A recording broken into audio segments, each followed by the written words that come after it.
ఒకసారి ఇలా ఊహించుకుందాం. ప్రభుత్వంతో దశాబ్దాల పాటు సుదీర్ఘంగా పోరాడి చివరకు సుప్రీంకోర్టులో పెన్షన్ హక్కుల కోసం ఒక చారిత్రాత్మక విజయం సాధించామనుకుందాం. హ్మ్, అది నిజంగా జీవితకాలపు పోరాటం ఫలించినట్లే అవుతుంది కదా. అవును, ఖచ్చితంగా. తీర్పు వచ్చిన రోజున న్యాయమూర్తి పెన్షన్ చెల్లింపులను ఆపటానికి స్పష్టంగా నిరాకరిస్తారు. ఇక అంతా సవ్యంగా జరిగిపోతుందని, ఇన్నేళ్ల నిరీక్షణకు ఫలం దక్కిందని అంతా ఊపిరి పీల్చుకుంటారు. సహజమే కదా, సుప్రీంకోర్టు తీర్పిచ్చాక ఇంకా టెన్షన్ ఎందుకుంటుంది. కానీ ఇక్కడే ఒక ట్విస్ట్ ఉంది. ఆ మరుసటి రోజు ఉదయం మనం సుప్రీంకోర్టు అధికారిక వెబ్సైట్ తెరిచి చూస్తే అక్కడ ఆ పెన్షన్ వ్యవహారంపై స్టే విధించినట్లు, అంటే మొత్తం ప్రక్రియను నిలిపివేసినట్లు ఒక చిన్న వాక్యం కనిపిస్తుంది. అయ్యో, అంటే రాత్రికి రాత్రి అంతా మారిపోయిందా? అదే కదా ఆశ్చర్యం. అప్పుడు ఎవరికైనా ఎలా అనిపిస్తుంది? కోర్టు గదిలో న్యాయమూర్తి అబద్ధం చెప్పారా, లేక ఆ డిజిటల్ రికార్డుల్లోకి ఎవరైనా చొరబడి మార్పులు చేశారా అనే అనుమానం రాకమానదు కదా. నిజమే, చాలా భయంకరమైన పరిస్థితి అది. ఈనాటి మన లోతైన విశ్లేషణలో అచ్చం ఇలాగే జరిగిన ఒక డిజిటల్ మిస్టరీ గురించి మాట్లాడుకోబోతున్నాం. ఇంటర్నెట్లో మనం చూసే ప్రతిదీ అది ఏకంగా సుప్రీంకోర్టు వెబ్సైట్ అయినా సరే గుడ్డిగా నమ్మేయొచ్చా అన్నది ఇవాళ విశ్లేషిద్దాం. ఖచ్చితంగా. ఇది కేవలం ఒక వెబ్సైట్లో దొర్లిన ఏదో చిన్న పొలపాటు గురించిన చర్చ కాదు. అసలు మన న్యాయ వ్యవస్థ, డిజిటల్ మౌలిక సదుపాయాలు ఎలా పనిచేస్తాయి అన్నది కూడా మనం చూడాలి. అవును, అందులో ఉన్న లొసుగులేమిటి అన్నది ముఖ్యం. రైట్. ఒక చిన్న కీబోర్డ్ బటన్ నొక్కడం ద్వారా సామాన్యుల జీవితాలు ఎలా తలకిందులవుతాయి అనే దానికి ఇదొక సజీవ ఉదాహరణ. పర్వీన్ కోహ్లీ అనే నిపుణుడు వెలుగులోకి తెచ్చిన ఆధారాలు ఆ సుప్రీంకోర్టు వెబ్సైట్ స్క్రీన్ షాట్ల ద్వారా ఈ మొత్తం వ్యవహారం బయటపడింది. అంటే పర్వీన్ కోహ్లీ గారు ఈ విషయాన్ని పసిగట్టారనమాట. అవునండి. ఇక్కడ మనం గమనించాల్సిన ప్రధానాంశం ఏమిటంటే, కోర్టు గదిలో న్యాయమూర్తులు చెప్పేదానికి ఆ తర్వాత ఆన్లైన్ పోర్టల్లో అప్డేట్ అయ్యే సమాచారానికి మధ్య ఇంత భారీ వ్యత్యాసం ఎలా వచ్చింది అన్నది. దీని వెనుక ఏదైనా మిస్చీఫ్ ఉందా అని ఆయన ప్రశ్నిస్తున్నారు. మిస్చీఫ్ అంటే ఉద్దేశపూర్వకంగా చేసిన తప్పు అన్నమాట. దీన్ని అర్థం చేసుకోవడానికి మనం ఒక చిన్న ఉపమానం తీసుకుందాం. ఈ రెండు కేసులను ఒకే చెట్టుకు కాసిన రెండు కొమ్మల్లాంటివి అనుకుందాం. మంచి పోలిక. రెండింటికి మూలం ఒకటే, కానీ సుప్రీంకోర్టులో రెండు వేరు ఫైల్స్గా ఇవి ప్రయాణిస్తున్నాయి. అసలు ఈ డిజిటల్ గందరగోళం ఎక్కడ మొదలైందో అక్కడ నుంచి ప్రారంభిద్దాం. ఈ పెన్షనర్లు ఎవరు అసలు? ఈ మొత్తం వ్యవహారానికి మూలం ఈపీఎఫ్ఓ, అంటే ప్రాంతీయ ప్రావిడెంట్ ఫండ్ కమిషనర్ చండీగఢ్ మరియు వందలాది మంది రిటైర్డ్ ఉద్యోగుల మధ్య జరుగుతున్న న్యాయ పోరాటం ఇది. వందలాది మందిలా? ఓహో, వీళ్ళంతా ఎప్పుడు రిటైర్ అయ్యారు? ఈ ఉద్యోగులంతా 2014 సెప్టెంబర్ 1 కంటే ముందే పదవీ విరమణ చేసిన వారండి. సూపర్ యాన్యుయేటెడ్ ఎంప్లాయీస్ అన్నమాట. రికార్డుల ప్రకారం ఆ సమయంలో వీరు అదనపు పెన్షన్ ఆప్షన్ను ఎంచుకోలేదు. అంటే అదనపు మొత్తాన్ని డిపాజిట్ చేయలేదా? అవును, పెన్షన్ ఫండ్లో ఎలాంటి డిఫరెన్షియల్ అమౌంట్ వాళ్ళు డిపాజిట్ చేయలేదు. దీనివల్ల వారి పెన్షన్లు సవరించబడలేదు. ఇది వినడానికి చాలా సాంకేతికమైన విషయంగా అనిపించవచ్చు. నిజమే, కాస్త టెక్నికల్గానే ఉంది. కానీ ఆలోచించండి, ఆ వృద్ధులకు ఇది వారి జీవనాధారానికి సంబంధించిన చాలా పెద్ద సమస్య కదా. వాళ్ళు ఏళ్ల తరబడి కోర్టుల చుట్టూ తిరుగుతున్నారు. పాపం, వయసు పైబడిన వాళ్ళు కదా. మరి వీరికి అనుకూలంగా ఏదైనా తీర్పు వచ్చిందా అసలు? సుప్రీంకోర్టుకి ఈ పంచాయతీ ఎలా చేరింది? అవును, సుదీర్ఘ పోరాటం తర్వాత వారికి ఒక భారీ ఊరట లభించింది. ఎప్పుడంటే 2025 మార్చి 28వ తేదీన ఒక చారిత్రాత్మక తీర్పు వచ్చింది. ఏకంగా 119 సివిల్ రిట్ పిటిషన్లను ఒకేసారి పరిష్కరిస్తూ ఒక కామన్ ఆర్డర్ జారీ చేయబడింది. 119 కేసుల అంటే చాలా పెద్ద వ్యవహారమే. ఆ తీర్పు పెన్షనర్లకు అనుకూలంగానే వచ్చిందా? ఖచ్చితంగా.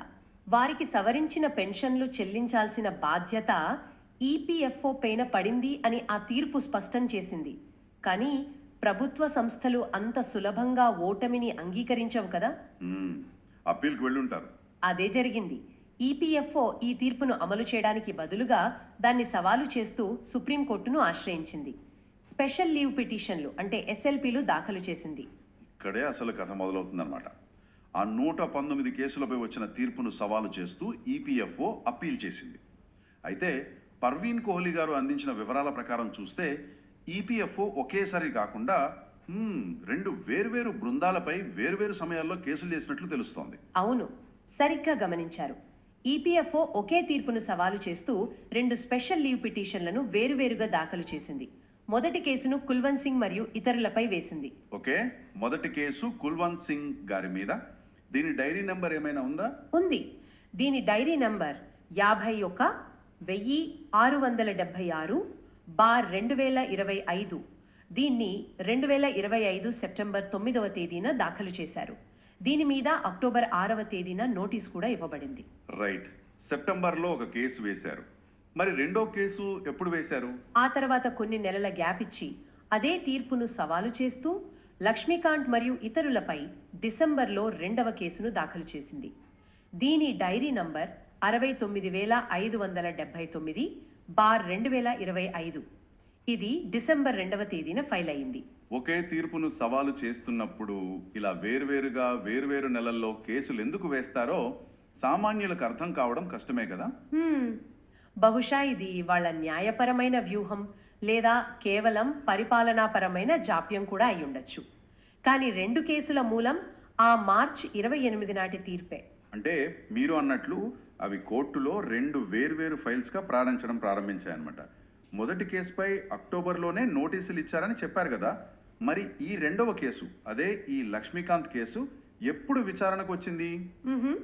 లక్ష్మీకాంత్ కేసు 2020 ఫిబ్రవరి 20వ తేదీన విచారణకు వచ్చింది. గౌరవనీయ న్యాయమూర్తులు జస్టిస్ విక్రమ్ నాథ్ మరియు జస్టిస్ సందీప్ మెహతాలతో కూడిన ధర్మాసనం ముందు ఈ విచారణ జరిగింది. ఓకే, జస్టిస్ విక్రమ్ నాథ్ మరియు జస్టిస్ సందీప్ మెహతా గారి బెంచ్ అన్నమాట. వాదనలు ఎవరు వినిపించారు? ఈపీఎఫ్ఓ తరపున న్యాయవాది సిద్ధార్థ్ వాదనలు వినిపించగా, పెన్షనర్ల తరపున ఆనంద్ వర్మ, పురుషోత్తం శర్మ త్రిపాఠి తదితరులు ముందుగానే కేవియట్ దాఖలు చేసి ఉన్నారు.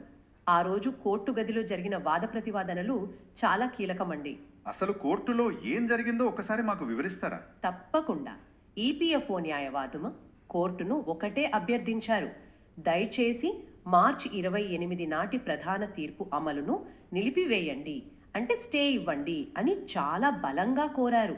దీన్నే వాళ్ళు స్ట్రాంగ్లీ ప్రెస్డ్ అని రికార్డుల్లో పేర్కొంటారు. అంటే ఆ వృద్ధులకు పెన్షన్లు ఇవ్వకుండా ఆపేయాలని ప్రభుత్వ సంస్థ తరపు న్యాయవాదులు గట్టిగా పట్టుపట్టారన్నమాట. దానికి న్యాయమూర్తులు ఎలా స్పందించారు? అక్కడే న్యాయమూర్తులు చాలా స్పష్టమైన వైఖరి తీసుకున్నారు. వారు ప్రధాన తీర్పుపై స్టే ఇవ్వడానికి ససేమిరా అంగీకరించలేదు. మొదటి కేసులో, అంటే కుల్వంత్ సింగ్ కేసులో అక్టోబర్లో తాము ఎలాంటి ఆదేశాలు ఇచ్చామో ఇక్కడ కూడా సరిగ్గా అవే ఆదేశాలు ఇస్తున్నామని స్పష్టం చేశారు. అంటే స్టే ఇవ్వలేదా? ఇవ్వలేదు. ఆ ఆదేశాలు ఏమిటంటే కేవలం కోర్టు ధిక్కరణ పిటిషన్లపై, అంటే కంటెంప్ట్ పిటిషన్లపై మాత్రమే స్టే విధిస్తున్నామని చెప్పారు. ఈపీఎఫ్ఓ ప్రధాన తీర్పుపై స్టే కావాలని ఎంత గట్టిగా ఒత్తిడి చేసినా కోర్టు అందుకు అంగీకరించలేదు. ఒక్క నిమిషం, ఇక్కడ వినేవారికి ఒక చిన్న స్పష్టత ఇద్దాం. ప్రధాన తీర్పుపై స్టే ఇవ్వడం మరియు కోర్టు ధిక్కరణపై స్టే ఇవ్వడం, ఈ రెండింటి మధ్య ఉన్న వ్యత్యాసాన్ని సులభంగా అర్థం చేసుకునేలా చెప్తాను. నేను చెప్పేది కరెక్టో కాదో మీరు చెప్పండి. చెప్పండి. తీర్పుపై స్టే ఇవ్వడం అంటే పెన్షనర్లకు డబ్బులు ఇవ్వాల్సిన అవసరం లేదు, కేసు పూర్తయ్యేదాకా అంతా ఆగిపోయినట్లే. కానీ కోర్టు ధిక్కరణపై స్టే ఇవ్వడం అంటే తీర్పు ఇప్పటికీ అమల్లోనే ఉంటుంది, పెన్షనర్లకు వారి హక్కులు దక్కుతాయి. అయితే అధికారులు వెంటనే డబ్బులు చెల్లించలేదని వారిని జైలుకు పంపడం లేదా జరిమానా విధించడం లాంటి కఠినమైన చర్యలు తీసుకోకుండా మాత్రమే కోర్టు ఆపుతుంది. అంటే అసలు తీర్పును కొట్టివేయలేదు. నా అవగాహన సరైనదేనా? 100% సరైనది. న్యాయపరంగా ఈ రెండింటి మధ్య ఆకాశానికి భూమికి ఉన్నంత తేడా ఉంది. కోర్టు ఉద్దేశం ఇక్కడ చాలా స్పష్టంగా ఉంది. రిటైర్డ్ ఉద్యోగుల హక్కులను కాలరాయకూడదు, అదే సమయంలో అధికారులపై తక్షణ శిక్షాత్మక చర్యలు ఉండకూడదు. ఇది బ్యాలెన్స్ చేయడం కోసం ఇచ్చిన ఆర్డర్. ఓహో, అంటే ఇదంతా కోర్టు గదిలో జరిగింది, అంతా సవ్యంగానే ఉంది, మనకి తీర్పు అమలవుతుంది కదా అని ప్రతివాదులు, అంటే ఆ వృద్ధులు సంతోషించి ఉంటారు. కానీ అదంతా ఒక భ్రమాని కొద్ది రోజుల్లోనే తేలిపోయిందంటారు. అవునండి, ఇక్కడే అసలు మిస్టరీ దాగి ఉంది. కోర్టు గదిలో న్యాయమూర్తులు ప్రధాన తీర్పుపై స్టే ఇవ్వట్లేదు అని స్పష్టంగా చెప్పారు. కానీ ఎవరైనా పెన్షనర్ తన కేసు ఏమైందో చూసుకుందామని సుప్రీంకోర్టు వెబ్సైట్ ఓపెన్ చేస్తే వాళ్లకు అక్కడ వేరేలా కనిపించింది. పర్వీన్ కోహ్లీ గారు ఎత్తి చూపిన ఆ అద్భుతమైన భయానకమైన వ్యత్యాసం అక్కడే ఉంది. ఒక్క నిమిషం, అక్కడ అసలు ఏమని రాసింది? ఎవరైనా సుప్రీంకోర్టు వెబ్సైట్లోకి వెళ్ళి ఈ లక్ష్మీకాంత్ కేస్ డైరీ నంబర్ ఆధారంగా అప్డేటెడ్ స్టేటస్ చెక్ చేస్తే అక్కడ అకస్మాత్తుగా ఒక కొత్త వాక్యం ప్రత్యక్షమైంది. అదేమిటంటే స్టే/స్టేటస్ కో ఆర్డర్ డేట్ 20 ఫిబ్రవరి 2026. వామ్మో, స్టే లేదా యథాతథ స్థితి అని రాసుందా? ఏమనిపిస్తుంది? ఈపీఎఫ్ఓ కోరుకున్నట్లుగానే సుప్రీంకోర్టు ప్రధాన తీర్పును నిలిపివేసిందేమో అనిపిస్తుంది. ఖచ్చితంగా ఇది పూర్తిగా తప్పుదారి పట్టించే సమాచారమే కదా. అదే కదా, ఈ తప్పుడు సమాచారమే ఇప్పుడు పెను దుమారం రేపుతోంది. అయితే నేను ఇక్కడ మిమ్మల్ని కాస్త ఆపి ఒక భిన్నమైన కోణంలో ప్రశ్నించాలనుకుంటున్నాను. అడగండి. పర్వీన్ కోహ్లీ గారు దీన్ని ఒక ఉద్దేశపూర్వక మిస్చీఫ్ అని అంటున్నారు. అంటే కుట్ర లేదా ఉద్దేశపూర్వక తప్పు అని. కానీ మనం కాస్త ప్రాక్టికల్గా వాస్తవికంగా ఆలోచిస్తే సుప్రీంకోర్టులో రోజు వందల వేల కేసులు విచారణకు వస్తాయి. ఎంతోమంది డేటా ఎంట్రీ ఆపరేటర్లు ఆ ఫైల్స్లోని సమాచారాన్ని ఆన్లైన్లో అప్డేట్ చేస్తుంటారు. అవును, వారు కూడా మనుషులే కదా. పని ఒత్తిడిలో స్టే ఆన్ కంటెంప్ట్ అని రాయబోయి పొరపాటున ఆ కంటెంప్ట్ అనే పదం వదిలేసి కేవలం స్టే అని టైప్ చేసి ఉండొచ్చు కదా. ఇదొక సాధారణ క్లరికల్ ఎర్రర్ ఎందుకు కాకూడదు? దీన్ని అంత తీవ్రంగా ఎందుకు చూడాలంటారు? మీరు అడిగిన ప్రశ్న చాలా సహేతుకమైనది. ఒక సాధారణ పౌరుడిగా ఆలోచిస్తే అది కేవలం ఒక టైపింగ్ పొరపాటే కదా అని అనిపిస్తుంది. కానీ ఈ కేసుకున్న నేపథ్యాన్ని, పరిణామాలను లోతుగా విశ్లేషిస్తేనే పర్వీన్ కోహ్లీ గారు దీన్ని ఎందుకు మిస్చీఫ్ అన్నారో మనకు అర్థమవుతుంది. ఓహో, అంటే దీని వెనుక ఇంకేదైనా ఉందంటారా? చూడండి, చట్టపరమైన పత్రాల్లో, ముఖ్యంగా సుప్రీంకోర్టు లాంటి అత్యున్నత న్యాయస్థానం వెబ్సైట్లో ఒక పదం మాయం కావడం వెనుక ఎవరికి లబ్ధి చేకూరుతుందో మనం చూడాలి. ఇక్కడ ఈపీఎఫ్ఓ మొదటి నుంచి కోరుకుంటున్నదేమిటి? మార్చి 28 నాటి తీర్పుపై స్టే రావాలి అని. అవును, కోర్టు దాన్ని స్పష్టంగా తిరస్కరించింది. ఎగ్జాక్ట్లీ. కానీ డిజిటల్ రికార్డులో చూస్తే ఈపీఎఫ్ఓ ఏమైతే కోరుకుందో సరిగ్గా అదే జరిగినట్లు కనిపిస్తుంది కదా. అంటే ఇప్పుడు కోర్టు తిరస్కరించిన విషయాన్నే ఆన్లైన్ పోర్టల్ పరోక్షంగా ఈపీఎఫ్ఓకు మంజూరు చేసిందనమాట. అక్షరాల అంతే. ఒక టైపింగ్ పొరపాటు అనేది సాధారణంగా అక్షర దోషాలు, అంటే స్పెల్లింగ్ మిస్టేక్స్ లాంటివి ఉంటాయి, లేదా తేదీలు అటు ఇటు అవ్వచ్చు. అవును కదా. కానీ ఇక్కడ ఏకంగా కోర్టు ఆర్డర్ యొక్క అసలు అర్థం మరియు దాని ప్రభావం పూర్తిగా మారిపోయింది. స్టే ఆన్ కంటెంప్ట్ అని రాయాల్సిన చోట కేవలం స్టే అని రాయడం వల్ల ఆ తీర్పు అమలును ఆపేయడానికి కింది స్థాయి అధికారులకు ఒక అనధికారిక ఆయుధం దొరికినట్లయింది. అందుకే ఇదొక సాధారణ పొరపాటుగా కొట్టి పారేయలేము. దీని వెనుక కోర్టు తీర్పును తప్పుదారి పట్టించే ప్రయత్నం ఉందా అనే సందేహాలు తలెత్తడం సహజమే అంటారు. ఇది వింటుంటేనే అసలు సిస్టంలో ఉన్న లోపాలు ఎంత ప్రమాదకరమో అర్థమవుతుంది. సుప్రీంకోర్టులో ఒక ఆర్డర్ పాస్ అయిన తరువాత ఆ ఫైల్ ఎక్కడికి వెళ్తుంది? సాధారణంగా రిజిస్ట్రీకి వెళ్ళి అక్కడ డిజిటలైజ్ అవుతుంది. మరి దాన్ని వెబ్సైట్లో అప్డేట్ చేసిన సమాచారం సరైనదో కాదో క్రాస్ వెరిఫై చేసుకునే రెండో స్థాయి వ్యవస్థ లేదా అధికారి ఎవరు ఉండరా అని సామాన్యులకు అనిపిస్తుంది కదా. ఒక చిన్న డేటా ఎంట్రీ ఆపరేటర్ చేతిలో దేశ అత్యున్నత న్యాయస్థానం ఇచ్చిన తీర్పును ఆన్లైన్లో వక్రీకరించేంత కంట్రోల్ ఉంటుందా? మీరు ఖచ్చితమైన ప్రశ్న అడిగారు. మన న్యాయ వ్యవస్థ డిజిటలైజేషన్ వైపు చాలా వేగంగా అడుగులు వేస్తోంది. పేపర్లెస్ కోర్టులు, ఈ ఫైలింగ్, ఆన్లైన్ స్టేటస్ ట్రాకింగ్, ఇవన్నీ ఒక రకంగా చాలా మంచి పరిణామాలే. అవును, అందరికీ అందుబాటులో ఉండడం మంచిదే. కానీ మీరన్నట్లు ఆ డేటా ఎంట్రీ దశలో జరిగే క్రాస్ వెరిఫికేషన్ మెకానిజంలో ఉన్న లోపాలని ఈ సంఘటన ఎత్తి చూపుతోంది. మాన్యువల్ నుంచి డిజిటల్కి మారే క్రమంలో సాంకేతికతను నడిపే మానవ వనరుల పర్యవేక్షణ, అంటే హ్యూమన్ ఓవర్సైట్ లోపిస్తే ఇలాంటి తీవ్రమైన పరిణామాలు ఎదుర్కోవాల్సి వస్తుంది. సరే, ఒకవేళ ఆ వెబ్సైట్లో స్టే అని తప్పుగా రాసి ఉన్నా అసలు కోర్టు ఆర్డర్ కాపీలో నిజం ఉంటుంది కదా, లాయర్ల దగ్గర ఆ డాక్యుమెంట్స్ ఉంటాయి కదా. మరి అలాంటప్పుడు ఈ ఆన్లైన్ స్టేటస్ వల్ల ప్రాక్టికల్గా నిజ జీవితంలో ఆ పెన్షనర్లకు వచ్చే నష్టం ఏమిటో కాస్త విడమర్చి చెప్పండి. కుల్వంత్ సింగ్, లక్ష్మీకాంత్ లాంటి ఆ వయసు పైబడిన పౌరులకు ఈ చిన్న తప్పు వల్ల ఎలాంటి ఇబ్బందులు వస్తాయి? ఇక్కడే అసలైన విషాదం దాగి ఉందండి. మన దేశంలో బ్యూరోక్రసీ ఎలా పనిచేస్తుందో మనందరికీ తెలుసు. అదొక కాగితాల లేదా ఇప్పుడున్న రోజుల్లో స్క్రీన్ షాట్ల సామ్రాజ్యం. రేకుదయం ఈపీఎఫ్ఓ ప్రధాన కార్యాలయం నుంచి కింది స్థాయి ఆఫీసులకు లేదా బ్యాంకులకు ఒక సర్క్యులర్ వెళ్తుందనుకోండి. అవును. ఆ సర్క్యులర్లో 100 పేజీలున్న అసలు కోర్టు ఆర్డర్ కాపీని చదివి అర్థం చేసుకునే ఓపిక, సమయం కింది స్థాయి అధికారులకు ఉండదు కదా. వారు దానికి జత చేసి ఉన్న సుప్రీంకోర్టు వెబ్సైట్ స్క్రీన్ షాట్ని చూస్తారు. అందులో ఏముంటుంది? స్టేటస్ కో అని పెద్ద అక్షరాలతో ఉంటుంది. ఓహో, అంటే ఆ స్క్రీన్ షాట్ చూసి కింది స్థాయి అధికారులు భయపడిపోతారు. సుప్రీంకోర్టు నుంచి స్టే ఉన్నప్పుడు మనం పెన్షన్లు ఎలా పెంచుతాం, డబ్బులు ఎలా రిలీజ్ చేస్తాం అని ఆపేస్తారు, అంతే కదా? ఖచ్చితంగా. ఒక కింది స్థాయి అధికారి సుప్రీంకోర్టు వెబ్సైట్లో ఉన్న సమాచారాన్ని ధిక్కరించి నిర్ణయం తీసుకోవడానికి ఎట్టి పరిస్థితుల్లోనూ సాహసించడు. దీనివల్ల ఏమవుతుందంటే ఆ వృద్ధులకు నెలల తరబడి లేదా సంవత్సరాల తరబడి న్యాయబద్ధంగా అందాల్సిన పెన్షన్ పెంపు నిలిచిపోతుంది. అయ్యో, చాలా ఘోరం కదా. అవును, వారు ఆ వయసులో మళ్లీ తమ లాయర్ల దగ్గరకు పరిగెత్తాలి. అయ్యా, మా పెన్షన్ ఆపేశారు అని మొరపెట్టుకోవాలి.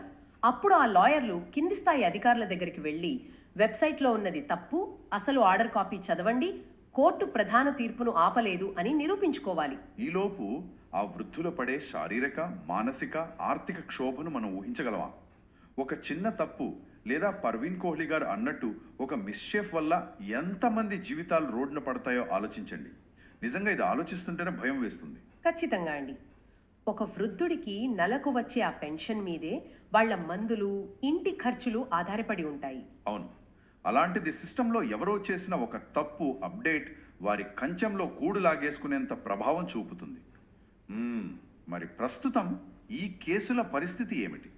సోర్స్ డాక్యుమెంట్స్లో ఇంకొక విషయం కూడా ప్రస్తావించారు. ఈ రెండవ కేసును, అంటే లక్ష్మీకాంత్ కేసును ఇప్పుడు మొదటి కేసుతో ట్యాగ్ చేశారని. ఈ ట్యాగింగ్ అంటే ఏమిటి? న్యాయ భాషలో ట్యాగ్ చేయడం అనేది ఒక సాధారణ ప్రక్రియ. ఇందాక మనం చెప్పుకున్నట్లు ఈ రెండు కేసుల మూలం ఒక్కటే. అదే ఆ మార్చ్ 28 నాటి తీర్పు.